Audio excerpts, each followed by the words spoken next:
Hello, welcome to Recapping with Delora and Ashley.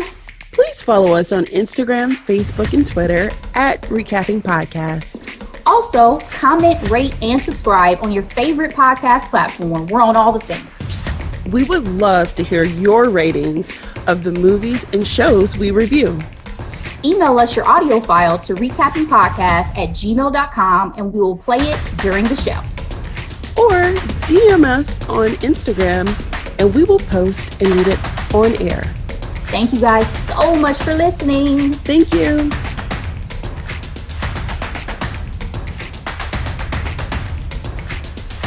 Delora, another week. How are you, darling? I'm doing. How are you? Well, I'm good, girl, because I'm talking to you. So that always makes my week that much brighter. Absolutely, Ashley. And I'm so excited to be talking about our topics this week. Oh, yeah. We have a few things to discuss. Before we get to that, first, I want to say congratulations to a friend of the pod, my bestie, and also podcaster himself, Johnny Wheel, who appeared on our fatherhood episode. He and his wife welcomed their son, Jackson, over the weekend. He came in weighing 7 pounds, 14 ounces, happy and healthy mom and baby. So just wanted to wish them a very big congratulations.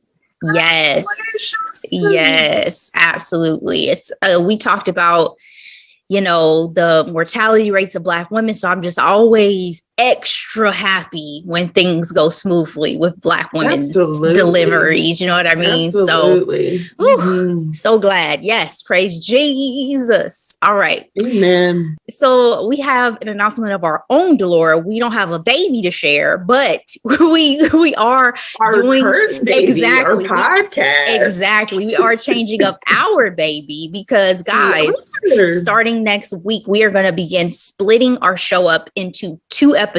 So So on Tuesdays, you will get our recaps, right? Our recaps along with our usual hidden gems section. And then on Thursdays, you'll get our hot topics as well as any things we decide to microdose. So we feel like, it's going to be a good change of pace for us. It'll give you guys some episodes that are just a bit more digestible in terms of length and, let us know what you think. But we're going to start that next week. And we are so excited to bring you this new format. Excited. And they should be digestible enough for you to share with your family and friends. Exactly. And we always have to keep things a little fresh. You know what I mean? So don't think we're ever just going to be sitting back like, I guess we'll keep the show this way. Nah, we got to keep it interesting. So we'll see what happens.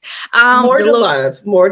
Exactly. Delora, as we said, we have a few things to discuss this week and headlines and hot topics. So let's get into it, girl.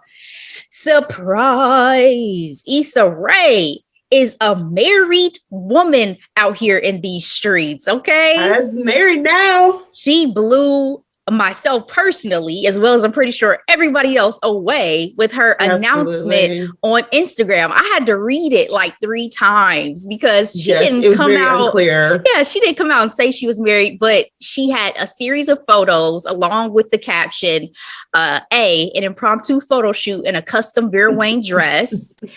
B, my girls came to help me, but they all coincidentally had on the same dress. They were so embarrassed. C, then I took a few flicks with somebody's husband. She thanked her wedding planner. Exactly. Thanked her wedding planner for being so gracious and accommodating and making this feel so real and special.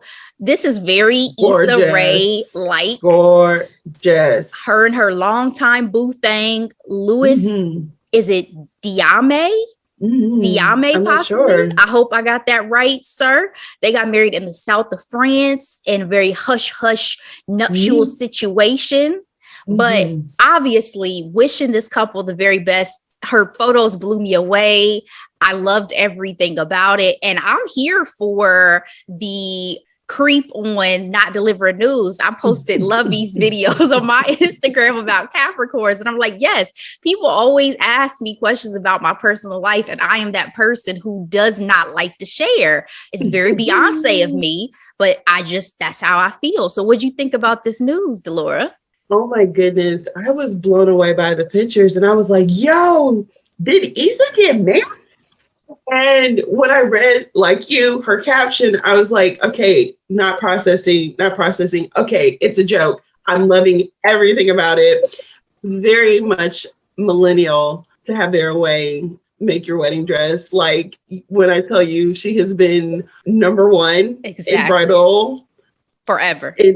Forever. And I'm here for it. And Issa looked amazing. And, I have a soft spot for France. And I went to Yvonne Orgy's Instagram and she had more of the reception. Gorgeous. Outside chandeliers, people standing in the middle on freaking pedestals playing violins. It was amazing. Elegant, chic, gorgeous, everything. I love it.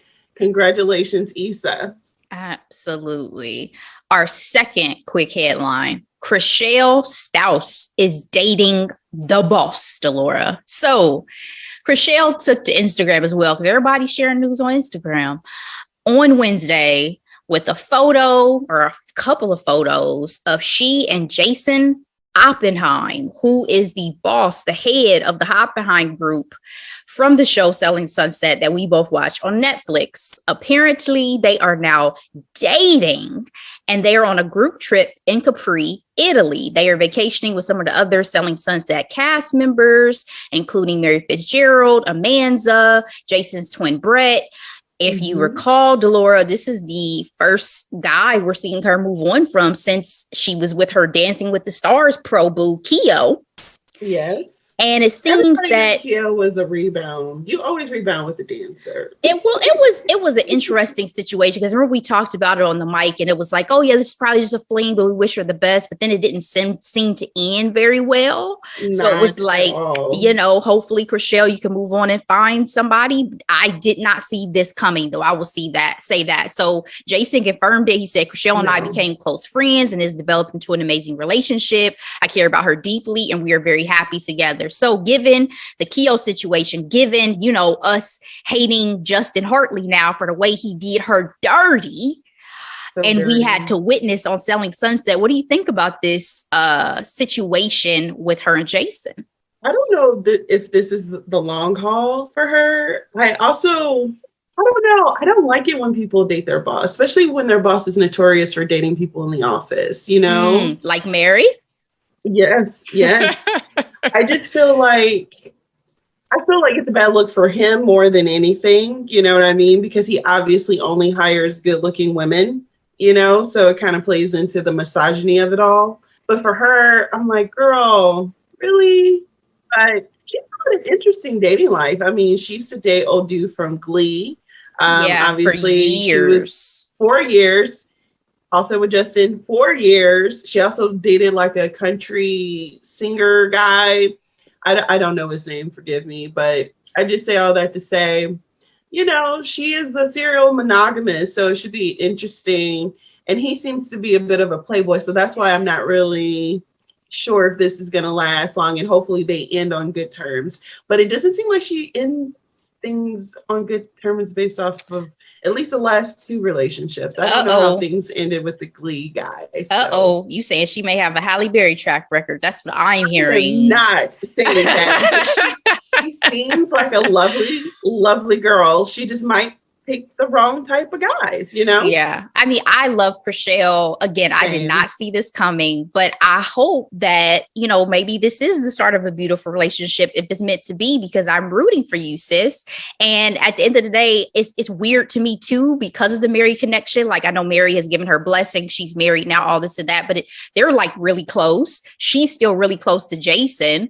And if this goes sideways, this is yet another ex who's going to be roaming around the office. Like, it's just kind of bizarre. And can I say I'm petty? Because I cannot wait to see what Christine Quinn has to say about this. Well, she's barely there because she's off jet setting with her rich husband. But you know she's gonna make some type of a statement, whether it's on the show or in the press, because Christine loves feel ganged up on, honestly. Well, you know, they always made it seem like Mary was the favorite, so now Mary ain't the favorite anymore. Now it's definitely Chrishell. So how's that dynamic gonna play out? So stay tuned for the next season of Selling Sunset, because I'm ready. Like, I need to see how all of this unfolds. And that's why I also don't think it's really that real, because are you doing this for the camera? That is always a good question and valid in Hollywood, as we know. And to your point, Jason has not seemed like he was ever looking for a marriage or love or long-term relationship. I shouldn't just say marriage, but Mary said bachelor's life. Mary said he's supposedly ready to settle down, Dolores. So we'll see. More to come. Our last quick headline of the day. This one you just sent me, breaking news for today. Scarlett Johansson is suing Disney. So in the last hour, in the last hour or so, I saw a post by Vanity Fair that said Scarlett Johansson is suing Disney over Black Widow's streaming release, claiming that the decision to debut the film simultaneously in theaters and on Disney+ breached her contract in order to attract subscribers. Her attorney wrote in a statement that Disney is releasing films like Black Widow directly onto Disney+ to increase subscribers and thereby boost the company's stock price, and that is hiding behind COVID-19 as a pretext to do so. The suit goes on to allege that she gave Disney and Marvel the opportunity to make good on the initial contract she had with them, but that they largely ignored her and basically forced this legal action. Disney said in a statement that this lawsuit is sad and distressing. Delora, what are your thoughts? I'm not going to lie, Ashley. When I first saw this headline, I rolled my eyes because it was Scarlett Johansson. To be honest, there was a time you couldn't tell me anything about her because I thought she was the most beautiful girl in the room. When it came to Hollywood, I thought she was super talented, but like all things, it came to an end. So here's the deal. I started looking at her sideways when she kept playing these roles that clearly people of color, could feel. And so when I tell you I hate watch that Japanese movie just because I had never did I support it with my dollars. It was free because I had to see what all the hoopla was about. Like somebody put on one of the posts. Good?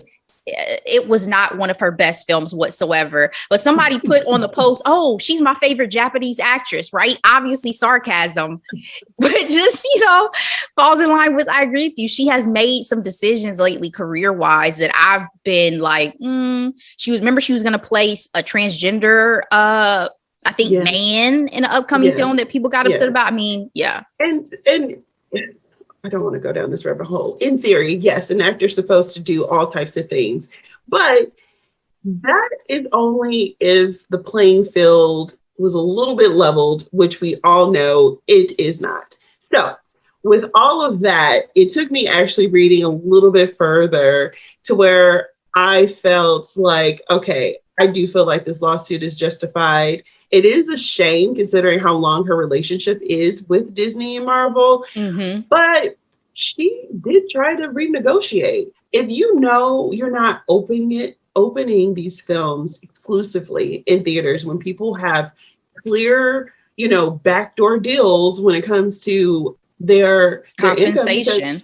Because a lot of people reduce their salary in hopes of getting all the dollars in the box office. Exactly.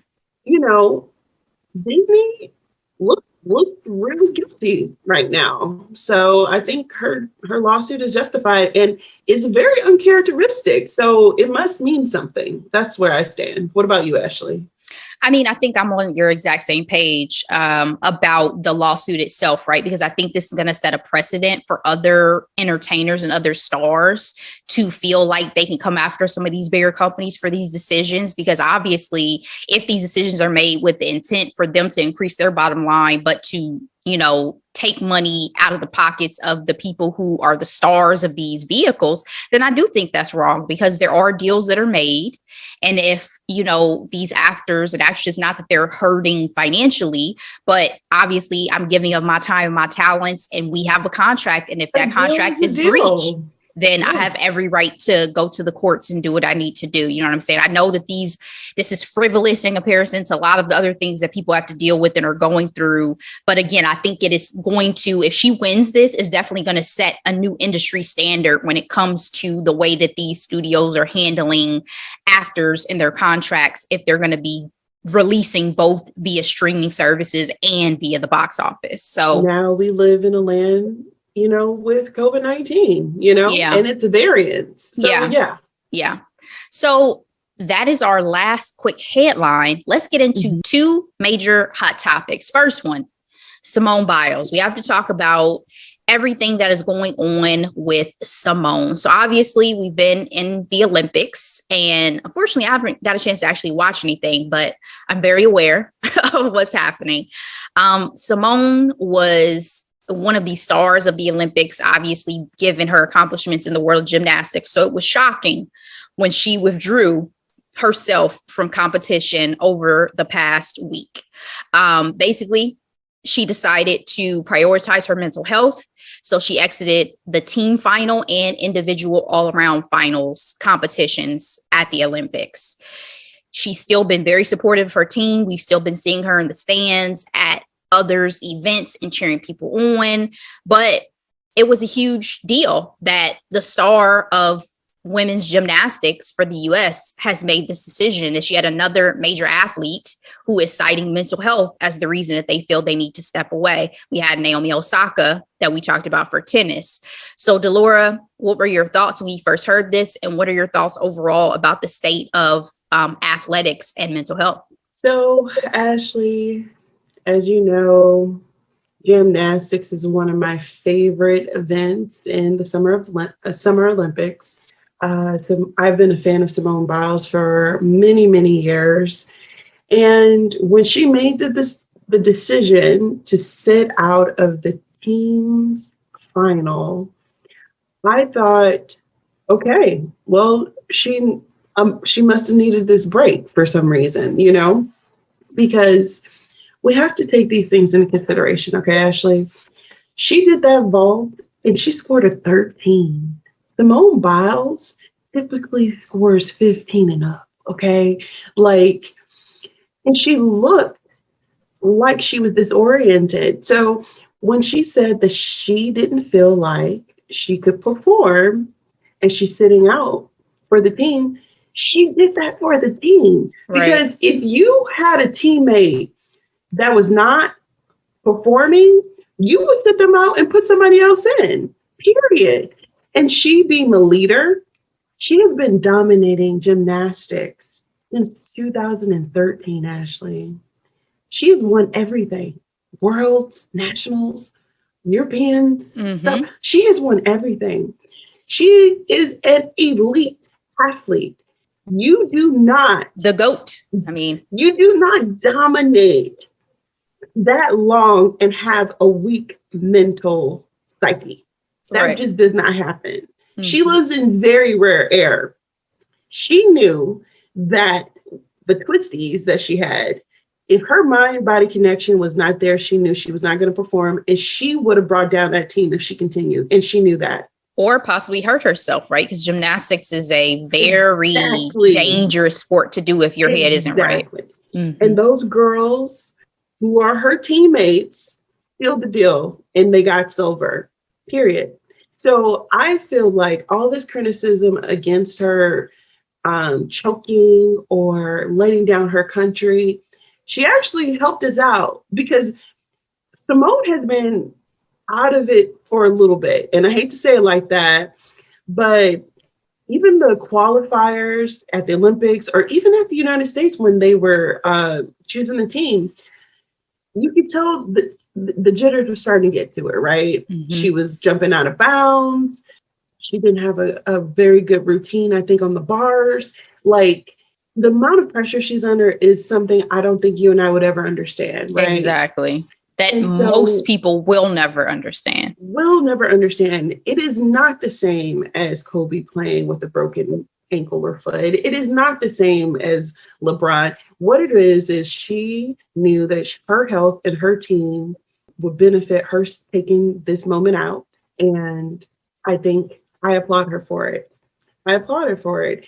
And when it comes to Naomi and her saying, you know what, you're not going to do is run me ragged, I appreciate them owning and being very aware of their power. Mm-hmm. Honestly, this is exactly in line with Meghan Markle too, giving deuces to the royal family. It's like, what you're not going to do is run me ragged or run me to suicide or run me to injure myself or run me to, be berated for press conferences with people asking me ridiculous questions when I need to focus on the game. That's not what you're going to do. And I think this is an evolution of the Black woman because we've been expected to reduce at our own expense for centuries. So guess what? Not today, not anymore. How about you, Ashley? Very well said, Delora. I mean, I think beyond the sheer pressure of being a Olympic athlete who has done more than most people will ever accomplish in any field. She is the GOAT. She is considered the greatest gymnast of all time at this point. These are extenuating circumstances and extenuating times, right? Everything that they have gone through to even make it to this point to be able to compete has been stressful AF. We are still dealing with COVID. We are dealing with a resurgence of COVID, let alone everything that's happened over the past year for them to prepare. Tokyo is still under lockdown. They have a lot of restrictions. They don't have an audience. Family and friends cannot be there. They're under lock and key in terms of their living situations. I mean, it's a lot. And then to expect them to still go out and perform at the highest level as if there aren't consequences to these situations that we found ourselves in. I mean, they're not robots. These are human beings. Michael Phelps has spoken on his mental health struggles that he's had during his time. So, I mean, I just think what I'm happy about when I see people of this caliber speaking out on these things is I think it just gives more validity to others feeling like they can also speak out on these issues, right? Because once you have a Naomi Osaka who is at the highest level of tennis say something, then Simone Biles sees that and is like, well, you know what? I also feel comfortable to be able to say, in my sport that I cannot do this. Like this is not, and it's not a physical issue. It's a mental issue, which is just as important, right? Because if she had broken her arm, then no one would be saying anything. Exactly. Let's not pretend like mental health is not so important to your overall well-being, especially to for everything. Athletes, the way they think is so, everything you need to do. Yes, everything you need to do. Minds. That's how you win. The Mamba mentality. Yes. And we've talked about that, right? We talked about that last week. I just think that it saddens me to think that people will get so wrapped up in their fandom that they do sometimes forget that these people are just regular people. I've seen it more, I feel like, with like international soccer, like when certain soccer players in certain countries lose, they get death threats. Like that's another level of fandom. And I don't have that. I don't have that mentality. Am I disappointed that I may not be able to see Simone Biles compete? Sure, because I love gymnastics and I love seeing her compete, but I totally understand. I can go back and watch some footage. Where's the empathy? Yeah, I can go back and watch some footage if I need to, right? But at the end of the day, I think she is seeing a lot of support. She's put out in a statement. The outpouring of love and support I've received has made me realize I'm more than my accomplishments in gymnastics, which I never truly believed before. So I do hope that she does feel supported by all of us out there who are rooting for her and always will root for her. You know what I mean? So, and we also need to remember, Ashley, this is the petty side coming out. She is performing for U.S. Gymnastics, who did not protect her. Yep, with Larry Nassar. She is expected to perform at the highest level and not get credit for it by the Olympic Committee because what she does is too hard. Honestly, I'm not saying that was part of her decision, but it makes you want to say F it. Yeah. Seriously. Yeah. I mean, she has such a great spirit about her and such a great demeanor and such grace about all of those things. This is the petty side coming out. Okay. No. I hear you. I'm saying, I think it's big. I think it's big and very mature of her that she always has handled those sorts of things with grace. Because yes, to dock someone because they are at a different level of ability than most of their peers, to try to discourage other people from trying to follow that, that's upsetting. She can't help that she's been able to do things with her body that a lot of other athletes will never be able to do. You know what I mean? So again, wishing Simone all the best if she decides to compete in some of the other things that are going on Sunday and next week. I will be watching, and do what's best for you, boo. All right. And congratulations to Shuni Lee. Yes, that was so cute when I saw the footage of her community celebrating. Like, that was beautiful. That was beautiful. And guess what? Her stepping aside allowed for her teammates to shine. And I knew she was capable. I knew she was capable of it, and she did it. So happy for her. And to make history, right? For her community. So amazing. Yes. Our final hot topic. A little sillier, a little lighter. Mila Kunis and Ashton Kutcher have been in the headlines this week, Delora, for their bathing habits. So they were on Dax Shepard's Armchair Expert podcast, and the talk turned to bathing because they were talking about the fact that supposedly using soap every day rids the body of natural oils. And so they agreed, basically saying they only wash their vital parts every day, Delora. The co-host of the podcast, Monica Padman, was stunned and said, "Who taught you not to wash?" Mila said, "I didn't have hot water growing up as a child, so I didn't shower very much anyway." And that has continued with their 2 kids. She said, "I wasn't that parent that bathed my newborns ever." And now that they're older, Ashton said, "If you see dirt on them, clean them. Otherwise, there's no point."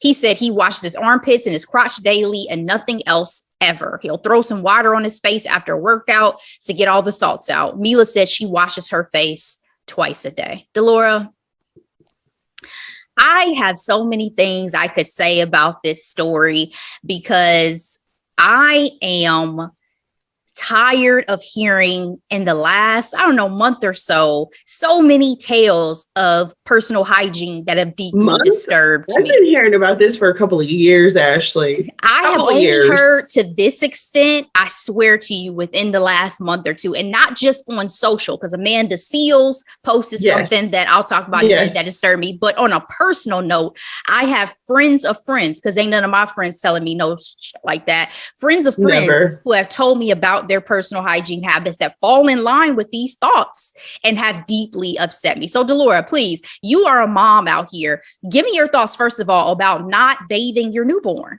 What people just flex different. Like, I feel like everything that non-wealthy people aspire to, wealthy people get to like upper echelons, and then they just start reversing course back into. They get bored. They do everything and they get bored, apparently. I mean, you don't have to bathe the newborn every day. No. Okay. However, does she get a bath daily? Heck yeah. She's in preschool. Like, those kids are gross. Their kids are now 6 and 4. And you're telling me you only give them a bath or a shower when you see dirt on them. You know who I feel the saddest for, Delora, is their housekeeper. Because their laundry has to be atrocious. Their sheets, their pillowcases. I mean, they're wealthy, so I'm sure it's rotated out on a regular basis. But this is unreal, Ashley. Unreal. What do you think about this mess?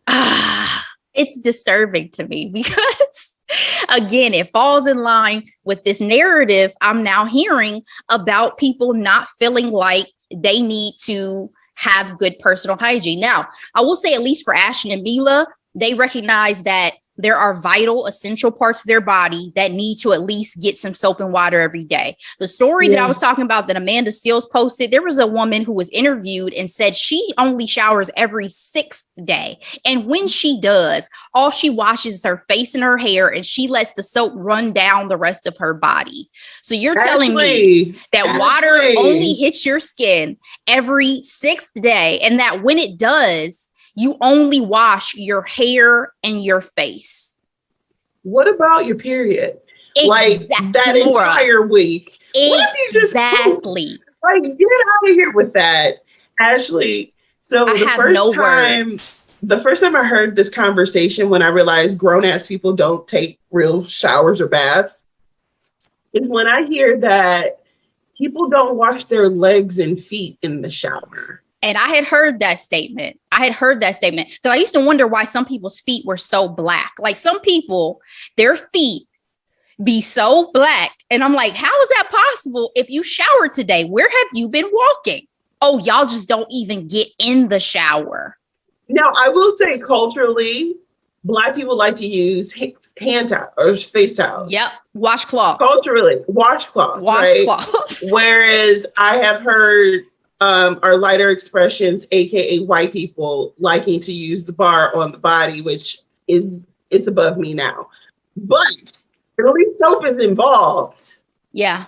Delora, this is why we can't get rid of COVID. We worried about people washing their hands. People out here not even washing their ass on a regular basis. And y'all talking about why we cannot get rid of COVID. I was wondering why when we used to do stories, like, why do we have to remind people to wash their hands? Who does not wash their hands?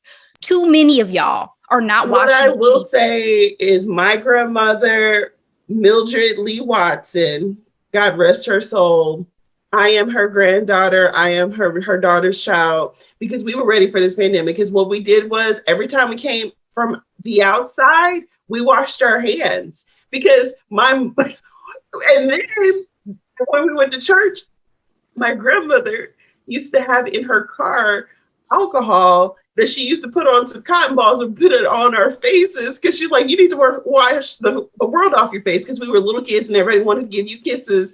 And she's like, what we're not going to do is leave all those germs on your faces. So I will say, been ready for this pandemic, because wash my hands. I even went as far as just having a conversation with my one friend that says, before I even use the restroom, I wash my hands.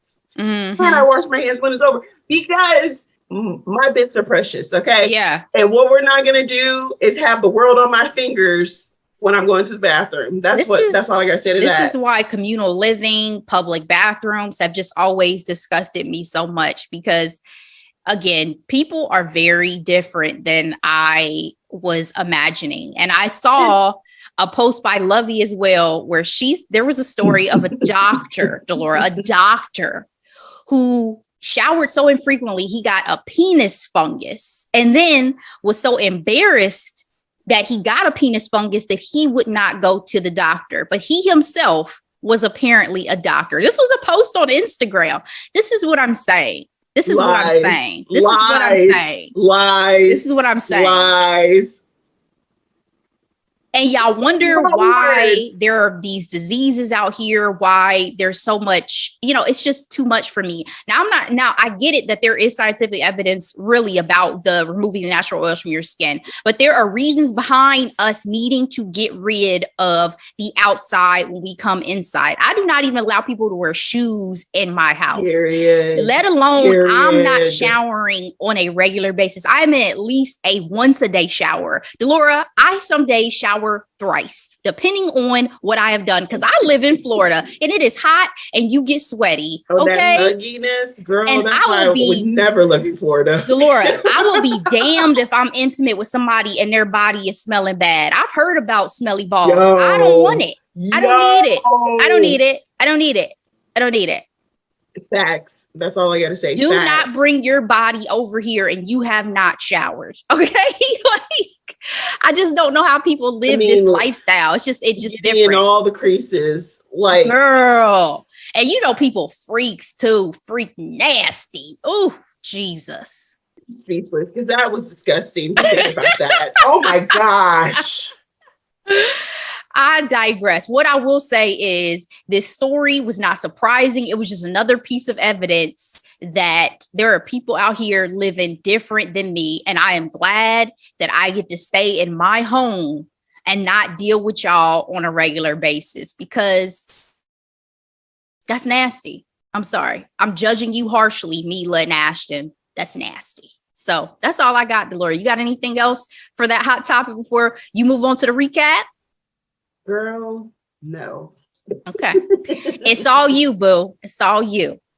All right, Ashley, it is now time for the Space Jam. This week's recap is Space Jam Legacy. This film is rated PG. It came out this year, 2021.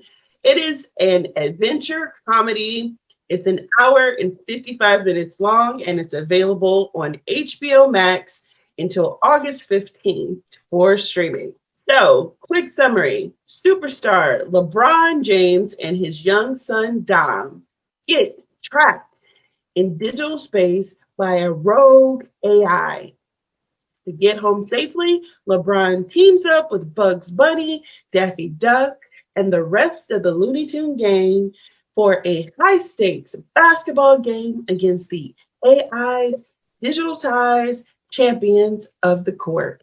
A powered-up roster called the Goon Squad.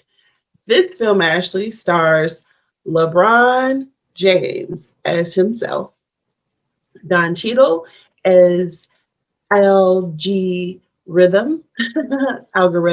play on words there. Cedric Joe is Dom James. We have some awesome NBA players. We have Anthony Davis as himself. We have Damian Lillard. We have Kai Thomas. We have Nikita Okamite and Diana Taurasi. And then we have game announcer Ernie Johnson, as well as Lil Rel as himself, which was so fun. This film is directed by Malcolm D. Lee, who you know for Girls Trip. And he also did the second Barbershop movie, random, but there you go. A lot of cool producers. Ryan Coogler is producer, along with LeBron James, Maverick Carter, and Duncan Henderson. This film, for Rotten Tomatoes, by the critics, got 28%. Damn. The audience score is 80%, and Google users gave it 70%, Ashley. What's your rating for this film? Oh, man. It gets a D+ for me. And the plus is for the children. Okay. I understand that I am not the target audience for this film. Generous, right? I'm telling you, I know that I am not the target audience for this film. I totally understand that. But Delora, there are many kids' films that I do enjoy. This is just not going to make the list. You know, I talked to you about Raya and the Last Dragon. Loved that film. Yeah. I mean, we enjoyed Jingle Jangle. Like, For sure. Yes. There are, like, if there was someone who would enjoy this type of thing, it would be you and I, because we still get into these type of features. Unfortunately, this one just did not hit it for me. I fell asleep twice on my first watch of this, which is practically unheard of for me. Girl. I really I'm the one that do the sleeping. Girl. I mean, I could not keep my eyes open. It was terrible. I really hope the babies enjoy this one for the visuals, because the visuals and the technology were pretty dope. And also, you know, just the seeing their favorites on screen, like we had with the original of Michael Jordan. Kudos to Warner Brothers for pulling out every major franchise from their arsenal on this film. Because I hope that's sarcasm, but okay. No, I'm dead serious. Impressive for y'all. Like, how y'all managed to get that off was impressive. I was like, listen, y'all said we're gonna throw everybody into that game as the audience as we possibly can. I saw The Mask, Delora. The Mask was in the audience. Like, deep cuts. Yeah. We going deep cuts. But D+ it is for me. I did not enjoy it. I'm so sorry. What was your grade? All right, Ashley. I decided to go a little gentle for my grade because, as you mentioned, we are not the demographic for this film. I gave the movie a C-. Okay. The reason why I get a C-, honestly, because of the technology, very impressive. It was a lot of Black people behind the scenes. So I want to give credit where credit's due in that sense. I saw some of the behind the scenes videos saying that over 100 artists worked on that background, like the crowd for the big game, My boy, Chris Bozers from Bridgerton, the gentleman who wrote that scored this movie as well. Do your thing, sir. So he's extremely talented. So happy to see his face again. And it depicts a Black father and son relationship, and I give them points for that. Okay. But the plot was thin. Thin, Ashley. Okay. So let's go ahead and get into this recap. Spoiler alert. All right, Ashley. We start the film in 1998. Ghetto Superstar is playing. Okay. It is tapping into our nostalgia. Okay. We see a very young LeBron. You can see his close relationship with his single mother. And he's a star basketball player, but he's distracted, Ashley. His friend Maverick came in with a video game and he started playing, and he did not have his head in the game. Circa High School Musical 2006. Get your head in the game. His coach pretty much told him, hey, you can be the best if you focus. And what did he do that day, Ashley? He threw that Game Boy away and he's focused on the game of basketball, and he became LeBron James, LeBron James, LeBron James. Do you remember that video? That viral video? I don't, but I was going to say this so mirrored the original Space Jam with the introduction. Sure did. That, you know, it was like, okay, we really following a formula with this. Got it. We sure did. So, Ashley, what did you think about the flashback? It was cute. I mean, besides feeling like I've seen this before, which I have, and then enjoying just the going through LeBron's career journey, because obviously we've been here for it. You know, he is the superstar of our generation. Exactly. So, you know, I did enjoy the montage of remembering, you know, everything that has gone on with his career. So, you know, it was cute. And I was interested to see how this was going to diverge from the Michael Jordan Space Jam after that. Okay. So, Ashley, we have LeBron and his fictional family, which is identical to his real life family. He has an older son, he has a middle son, and then he has a young daughter and a beautiful wife. And apparently, his middle child, Dom, is what you might consider distracted, right? He loves computers. He would rather play a video game instead of playing basketball.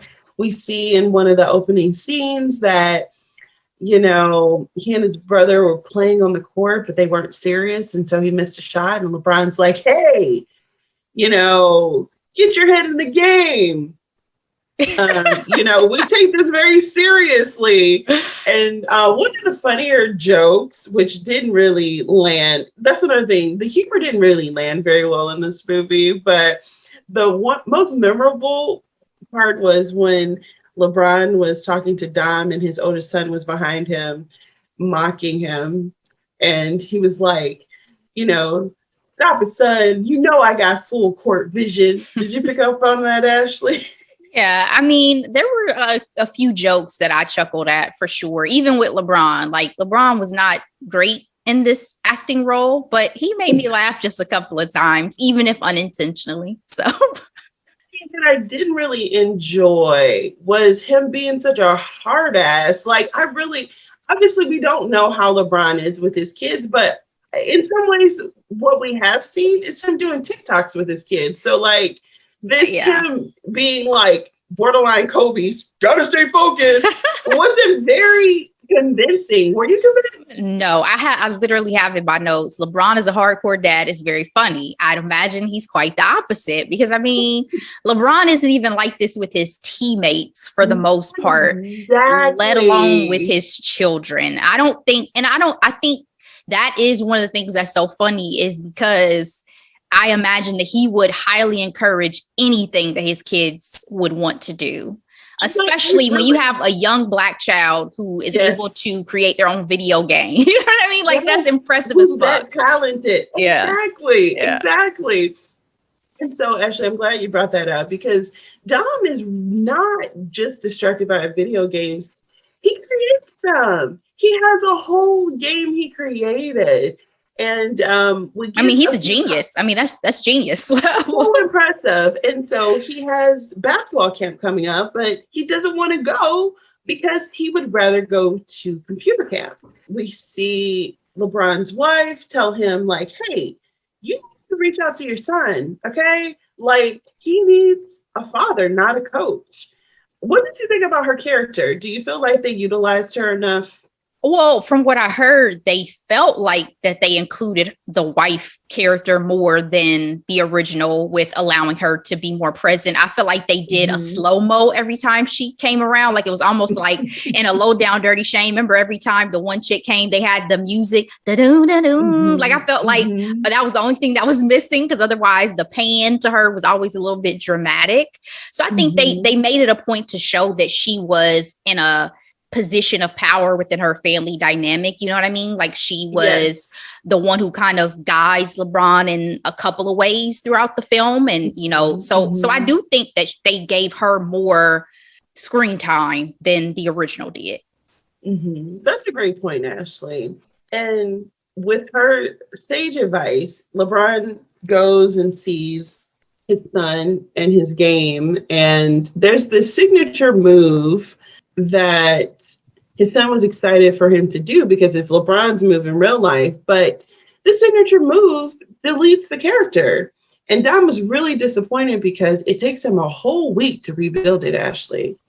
So LeBron, in order to cheer up his son, LeBron suggests that they go to Warner Brothers because there's a cool high-tech thing that he's going to be meeting with them about. So we are now at the Warner Brothers studios, more specifically the Serververse, where we meet LG Rhythm, played by the great Don Cheadle.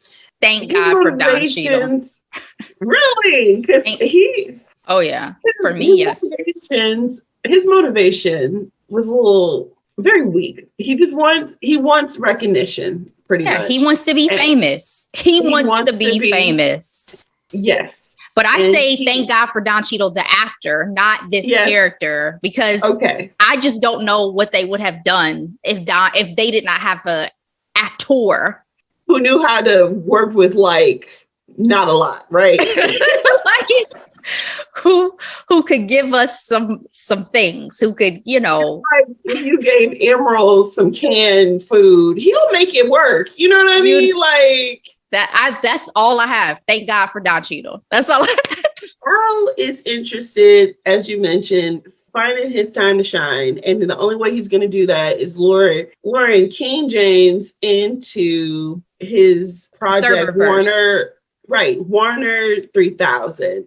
Basically, again, this whole movie was a major ego stroke for LeBron James, because one of the lines that Elle said was, you know, I need LeBron James because he's more than an athlete. He's a king. Did you put those type of lines, Ashley, in this movie?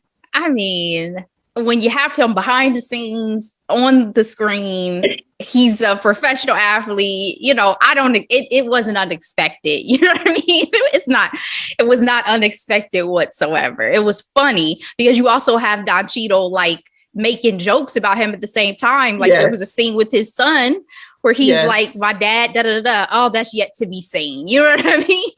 Exactly. That's very true. Very true.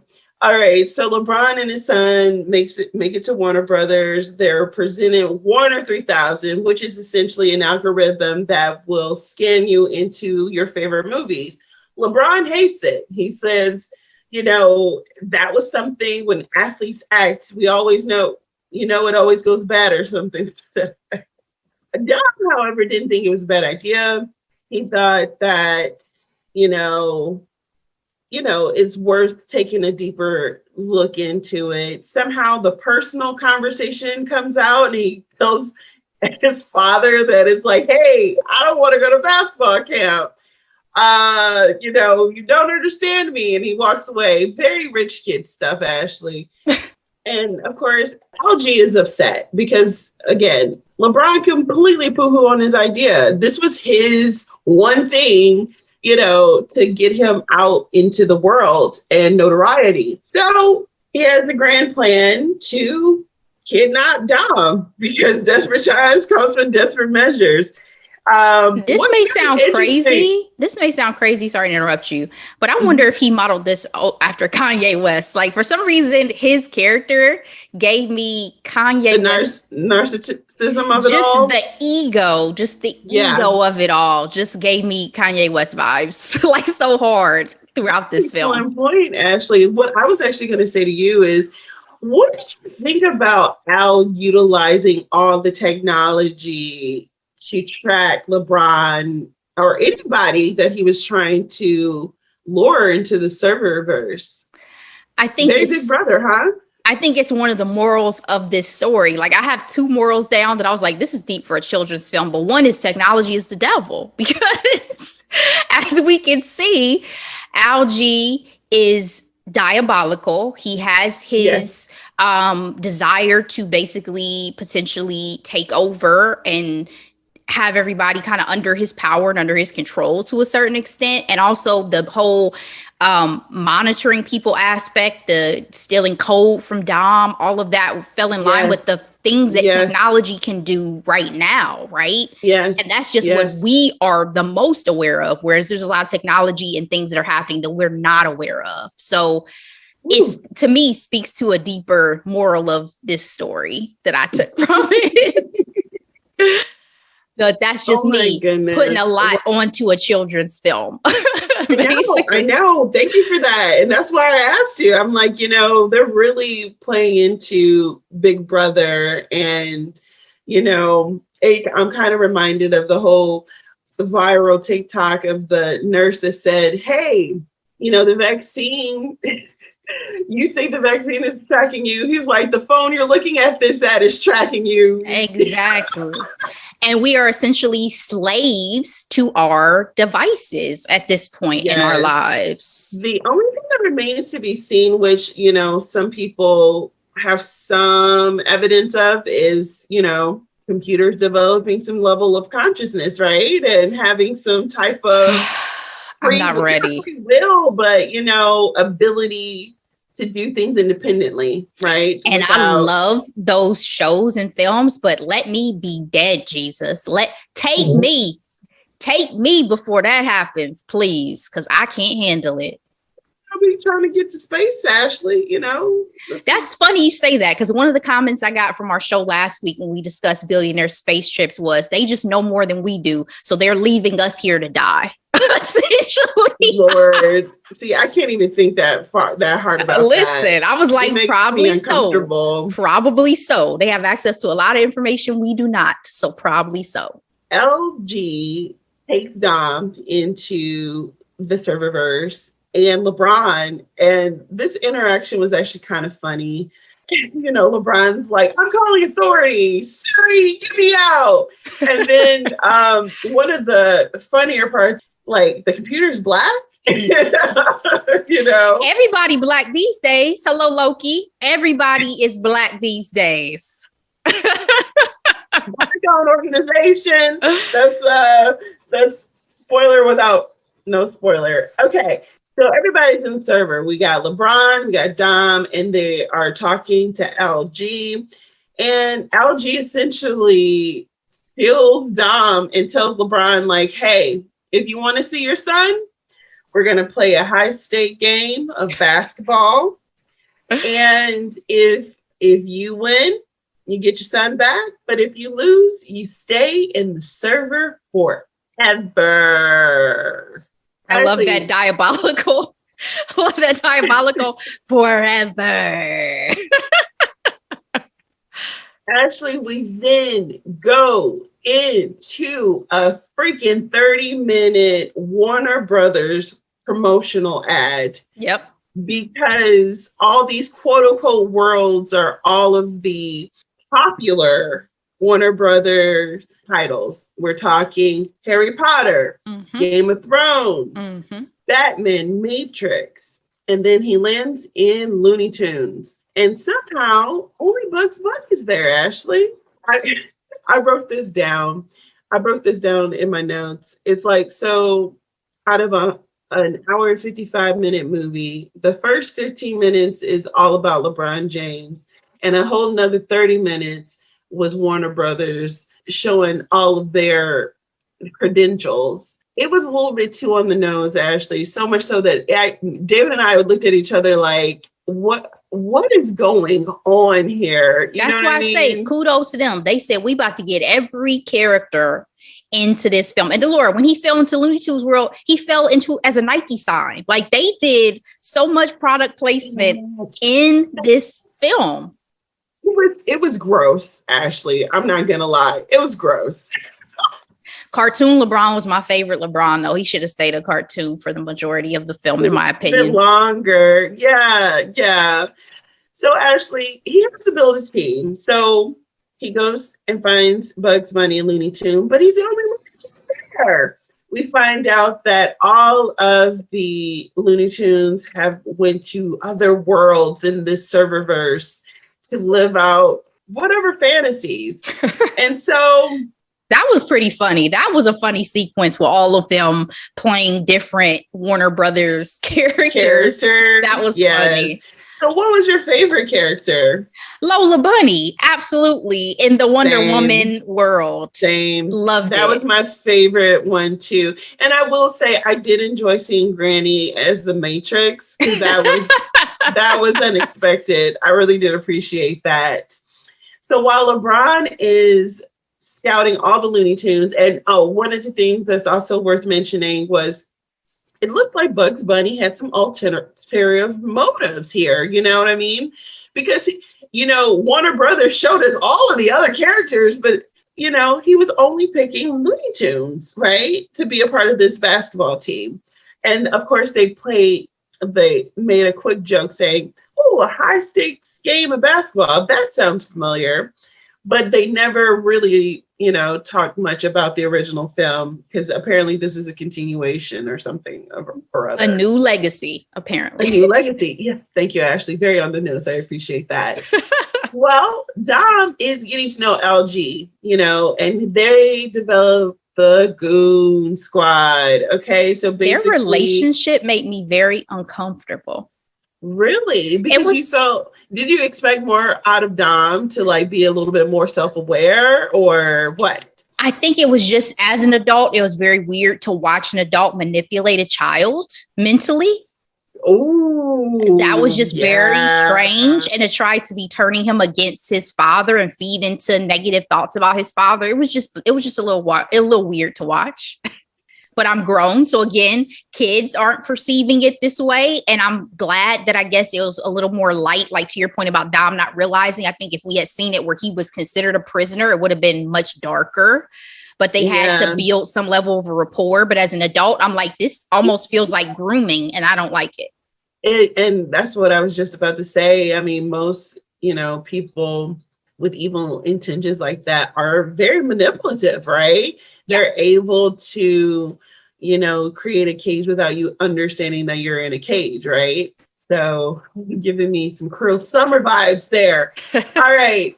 And so like you mentioned, in the relationship, Dom and LG steals Dom's creation, and he modifies it even more by creating friends of LeBron, these famous NBA players that I listed previously, not only to be a part of their team, but to be modified into these creatures. Did you have a favorite member on the Goon Squad, or, were they scary, Ashley? What were your thoughts of the final team, I should say? They did not scare me. I imagine they probably would have looked dope in theaters and 3D, especially during the introduction scenes where you're seeing them show off their talents and stuff. Mm-hmm. But Damian Lillard was probably my favorite, just because the whole being able to stop time thing was just amazing to watch and witness.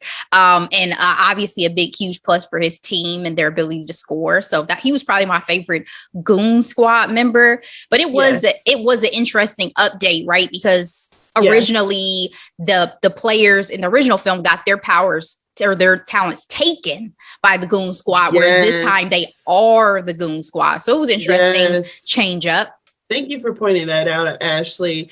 I would say my favorite Goon Squad members would be the White Mamba, because we know where she got that from, right? An ode to Kobe. Mm-hmm. And she's also a phenomenal basketball player as well, of course. And then Clay Thomas, him being Water and Fire, because he's one of the Splash Brothers, you know what I mean? And so I thought that was so cute. Mm-hmm.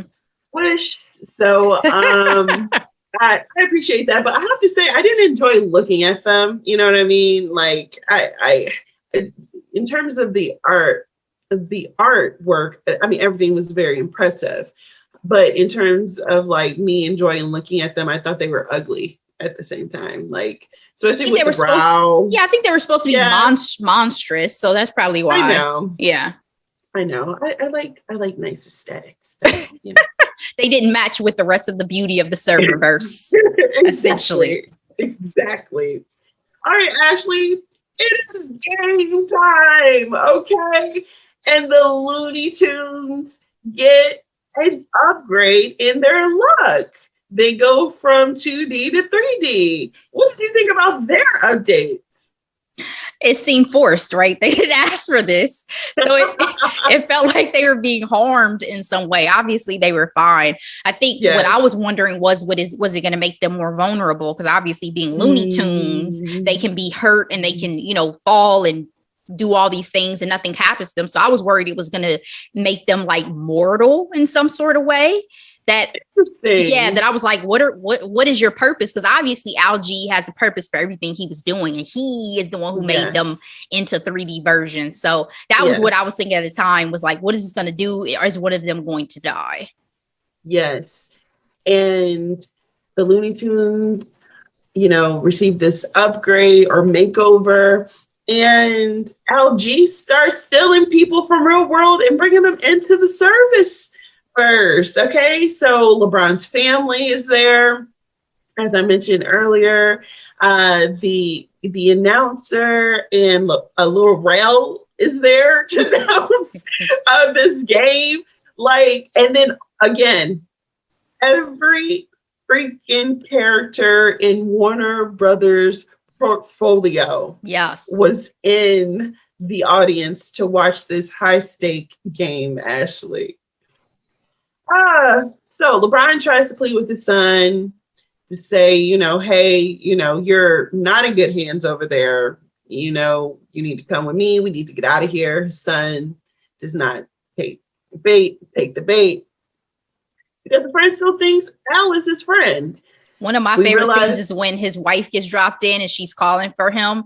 And the other son is like, Mom, he can't hear you. I'm his mother. He better hear me. Pretty much. If that is not a Black mama saying, I don't know what is. Dom, you got all this stuff going on in the background. What matter is, these are facts. Like, you will probably be able to hear your mom in a crowd of people. These are facts. Exactly. Now that's an interesting thing too, because even you think about the fact that when you call to your mom will still hear you in a store, even though there are so many other people who could be saying mom, right? Your mom knows your voice and hears you before anybody else. It's like, where's my baby? It's a connection. I know. It's deep. It's deep. Very deep. Very deep. So actually, we learned very quickly that this game is rigged. The Looney Tunes are getting their butts kicked. So one of the things I want to talk about really quick, Ashley, is LeBron James acting left much to be desired, but dude was in front of a green screen. Okay. Does that change how you feel about his performance? I'm just curious. No. I could not give him any credit on the acting side. I think he has some work to do. And that's not me being a hater. Like, I feel like one of the things that saddened me about any criticism that anybody has had about this film is just like this immediate, like, oh, you're just a hater. I love LeBron James, full stop. I love Beyonce. I don't think Beyonce is a great actress. And that's not me saying that I am hating on Beyonce. That's me acknowledging. And I'm sure Beyonce herself would acknowledge there's work to do. I'm sure LeBron acknowledges on his acting there's work to do. He is a fantastic basketball player. That's probably why he would rather play himself though than any other character. Exactly. But do you get what I'm saying though? I feel like with any criticism that's come with this, the fandom of LeBron is like, oh, you're hating on LeBron. No, I love LeBron James. I wish him nothing but the best and success. But let's be honest, he's not a good actor. Hopefully he'll do some work and improve. I'm just going to be petty and go ahead and ask you, Ashley, how does he compare to Jordan from the original Space Jam? Oh, that's so unfair because I'm biased as fuck, right? I grew up. I grew up with Michael freaking Jordan. Michael Jeffrey Jordan is still my favorite basketball player of all time. So it's not fair. When I tell you, you had to be there. You had to be there. Yeah. Period. And I rewatched the original Space Jam and I still enjoy it. But it's probably because I'm biased and it's nostalgia, right? It's a part of my childhood. This is where we differ because I rewatched it and it was rough. It was rough, Ashley. I really enjoyed it so much. Besides the I Believe I Can Fly, that obviously did not hold up. Out of my mouth. I was like, yo, I forgot this song of this movie. That did not hold up. But let me say one thing real quick about another reason why the original is so crazy to me now is because you watched The Last Dance as well, right? The documentary that they did. And so we now know that Michael had additional motivations for some of the parts of this film. Like, as we see in this, the other basketball stars did not get as much screen time as in the original. Charles Barkley, Patrick Ewing, Muggsy Bogues, all of them got a lot of screen time in the original. But remember, that was because Michael Jordan had just lost in the Eastern Conference Finals. And so he brought all these star players on in order to win, to look at their talents so he could build himself back up to win the next season. Right. So it's just like to remember that Michael Jordan was that much of a...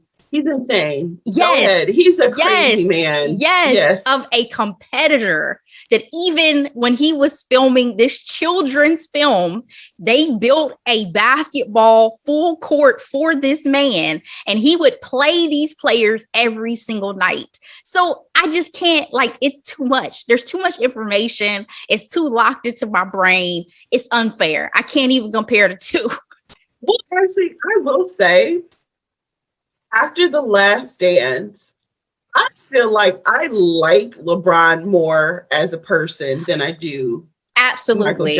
Michael Jordan. I don't think that I've ever not liked LeBron. I feel like if I knew them, me and LeBron would be cool. Me and Michael would be cordial, right? Like, I think there's a difference. Pretty much. The question is, but it's about respect. Does he have friends? Because the one thing about LeBron that I appreciate is he understands the importance of relationship and community. And that is something that, again, in retrospect, looking at Michael, looking at that 6-part documentary, he was about himself a lot. Yeah. Yeah. But for me, it's still about respecting the talent. Like, even if I despise you as a person, I cannot take away your talents, right? And Michael Jordan is my greatest of all time. But what I'm trying to say is LeBron's legacy is going to be weighted heavier than Michael's, I feel like, in a little bit in terms of the culture. In terms of the culture, I will give you that. In terms of the sport of basketball. No, because the thing about Jordan, and that's okay. LeBron is, to me, what a lot of these young players are doing today. Naomi Osaka and Simone Biles. He was a trailblazer. So for them, they're trailblazing the importance of mental health.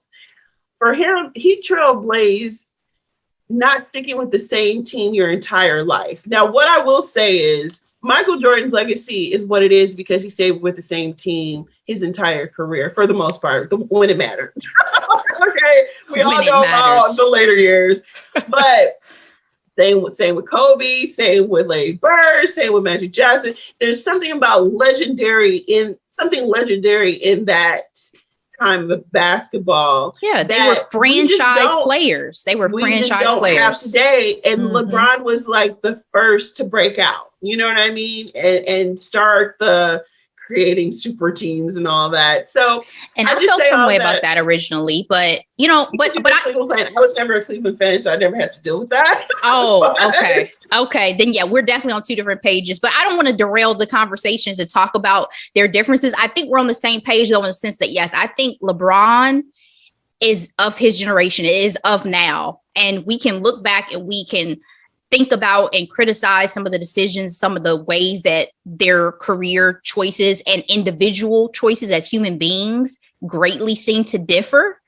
But at the end of the day, I think when it comes to these two films, the nostalgia factor for me for the original, anything that captured my heart as a kid just has remained a little more nostalgic.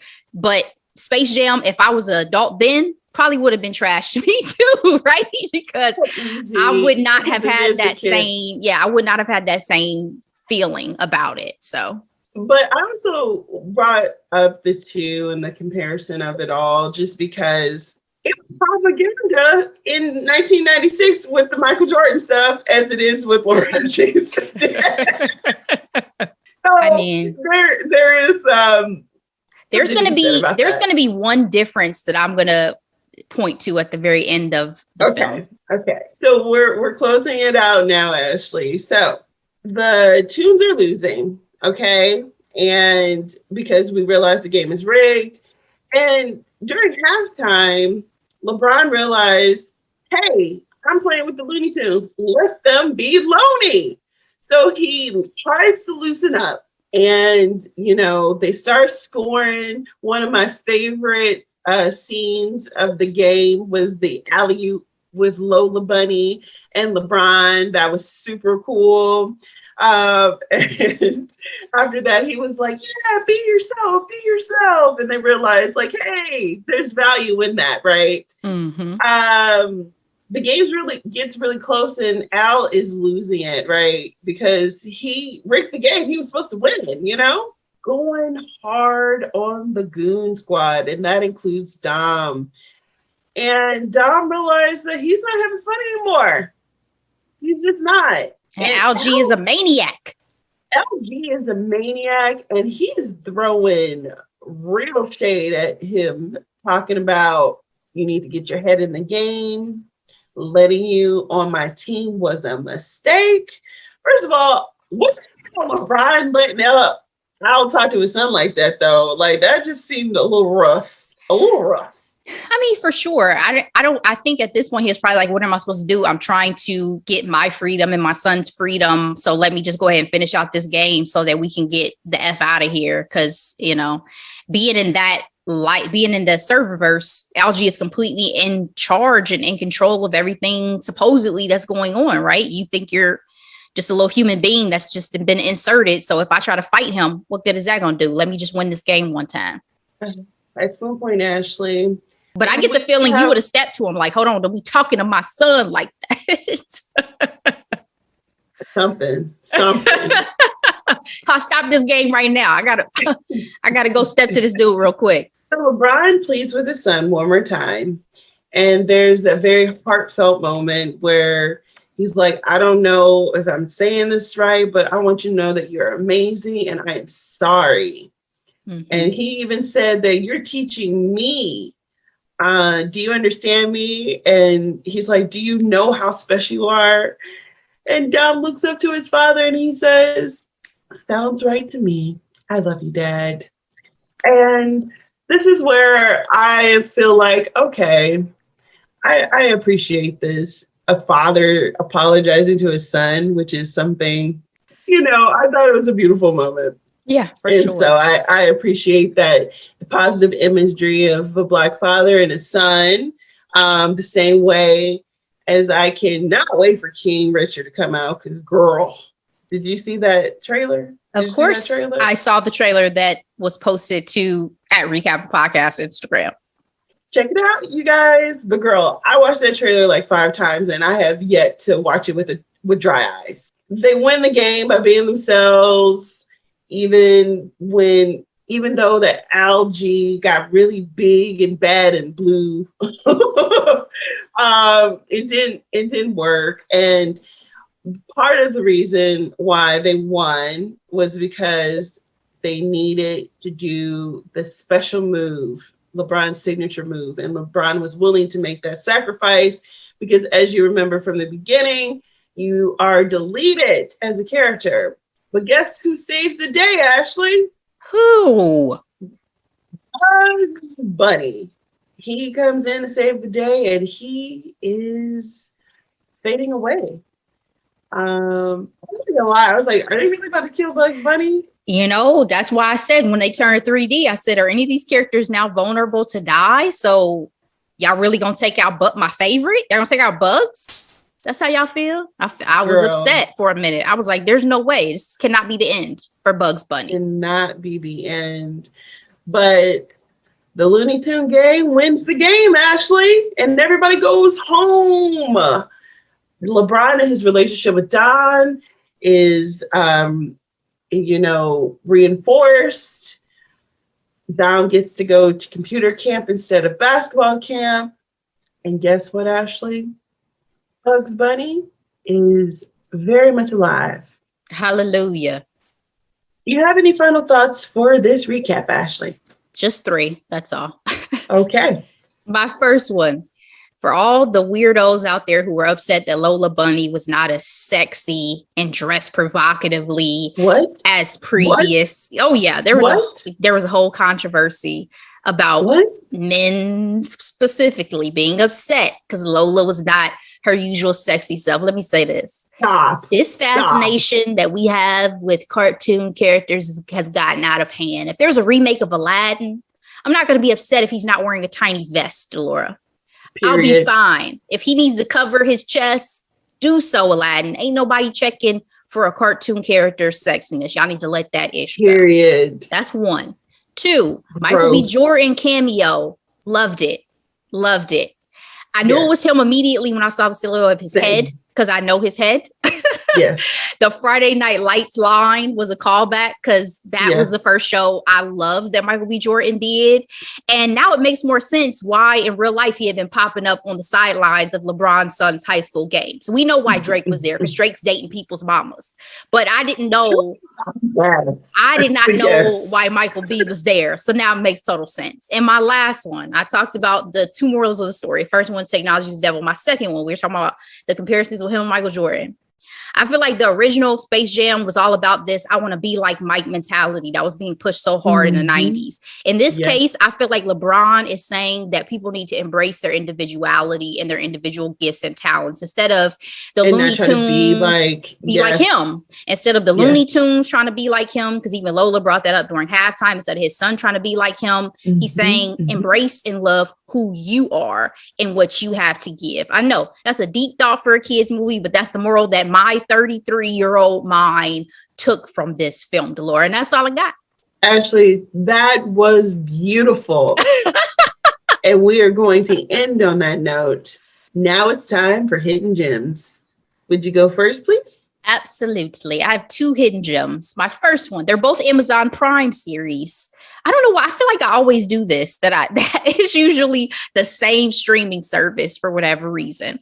The first one is Flack. This is an Anna Paquin-led series, 2 seasons. She's starring as a public relations rep, and she is, Delora, a dumpster fire of a human being, just being completely honest. Is she like Olivia Pope? She is way worse than Olivia Pope, okay? She has a lot of issues, but they had dropped season 1 because this was originally a Pop TV show, so season 1 was out, and then Pop TV dumped it, so Amazon picked it up and released season 2. I was still excited to see what they were going to do because they left with a cliffhanger after season 1.